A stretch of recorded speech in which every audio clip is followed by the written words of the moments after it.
Bonjour et bienvenue, avant de regarder cette vidéo passionnante. Abonnez-vous pour vous soyez formés et informés. Qu'est-ce que Kaspa, KS? Le Kaspa est une crypto-monnaie Proof of Work, POW, qui utilise le protocole Ghostdag.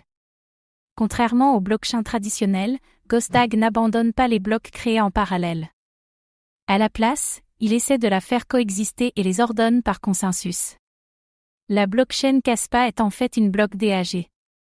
Cette généralisation du consensus de Nakamoto permet un fonctionnement sécurisé tout en maintenant des taux de blocs élevés, actuellement 1 bloc par seconde, pour un objectif à 10/sec, le rêve étant 100/sec, et des temps de confirmation faibles dominés par la latence d'Internet.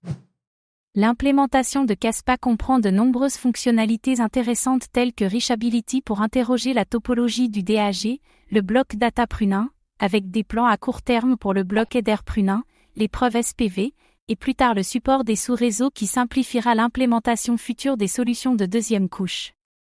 Qui sont les fondateurs de Kaspa? Kaspa a été imaginé par DAG Lab, la société de recherche et développement, avec l'investissement de Polychain. Kaspa reste néanmoins un projet communautaire, entièrement open source, sans gouvernance centrale ni modèle économique. Le fondateur est Jonathan Sompolinski, post-doctorant en informatique à l'université de Harvard dans la MV Research Team. L'article de Jonathan sur le protocole Ghost en 2013 est cité dans le livre blanc d'Ethereum. Parmi les développeurs et contributeurs de Kaspa, on compte chez Wyborski, étudiant en doctorat en cryptographie, Michael Sutton, master en informatique, Mike Tack, étudiant de premier cycle en informatique, Elishe Turkel, chercheur en cryptographie, et Ori Newman, développeur.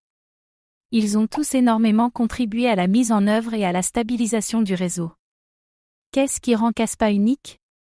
Kaspa est unique dans sa capacité à prendre en charge des taux de blocs élevés tout en assurant le niveau de sécurité fourni par les environnements Proof of Work. Le mainnet actuel de Kaspa fonctionne à raison d'1 bloc par seconde. Les développeurs et les chercheurs principaux du projet travailleront pour repousser les limites de cette capacité, à 10 voire même à 100 blocs par seconde. Kaspa dispose aussi d'une politique monétaire unique qui réduit les émissions de manière géométrique au fil du temps, sur la base d'une gamme musicale de 12 notes. Appelée phase chromatique, cette politique a été activée le 7 mai 2022, avec une récompense de blocs de 440 KAS. La récompense de blocs sera réduite de moitié une fois par an, mais de manière fluide. Chaque mois, la récompense de blocs est réduite d'un facteur de 1/2, 1/12. Cela signifie que le ratio de récompense des blocs dans les mois consécutifs est exactement le même que le ratio de fréquence de 2 demi-tons consécutifs dans une échelle chromatique tempérée. La récompense du bloc initial est la fréquence de la note A4, ou la 3. Chaque année moyennée est donc appelée une octave. Veuillez noter que la politique dicte le nombre de monnaies émises par seconde, quel que soit le taux de blocage. Si Kaspa choisit de modifier le taux de bloc à l'avenir, la récompense sera ajustée pour conserver le même taux d'émission. Combien de Kaspa, KS, y a-t-il en circulation? En juin 2022, il y avait environ 8,5 milliards de KS en circulation. Merci d'avoir regardé cette vidéo. Suivez-nous sur notre chaîne YouTube et notre groupe Facebook, à bientôt.